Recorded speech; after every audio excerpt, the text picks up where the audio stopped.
Adiala jail میں جو report پیش کی گئی ہے بانی تحریک انصاف کی آنکھ سے متعلق، اس میں یہ بات واضح ہو چکی ہے کہ جب انہوں نے شکایات کہیں کی، انہوں نے سپرنٹینڈنٹ کو کہتے رہے، سپرنٹینڈنٹ نے اس بات پر کان نہیں دھرے، جس کا نقصان یہ ہے کہ اب بانی کی جو بنائی ہے وہ صرف 15% رہ گئی ہے۔ رانا ثناء اللہ صاحب کے ساتھ جب ان کی آنکھوں پہ پریشر آیا اور وہ ڈیلے ہوا تو یہ احساس موجود تھا کہ اس طرح یہ سلوک کسی قیدی کے ساتھ نہیں ہونا چاہیے، تو پھر یہ بانی پی ٹی آئی کے ساتھ یہ سلوک کیوں کیا گیا ہے حکومت کی طرف سے؟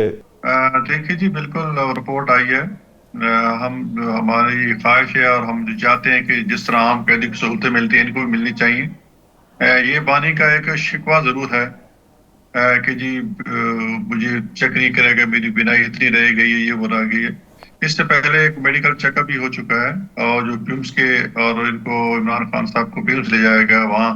ظاہر ریٹنوسکوپی وغیرہ سارے چیک کیے گئے، اچھی طرح چیک کیا گیا، اور وہ رپورٹ ان کی فیملی کو بھی مل گئی ہے۔ اس میں کوئی ایسی بات نہیں تھی جس میں یہ کہا جائے کہ جن کو بینائی ختم ہے، یہ وہ یہ ہے۔ یہ ہفتہ 10 دن پہلے کی بات ہے۔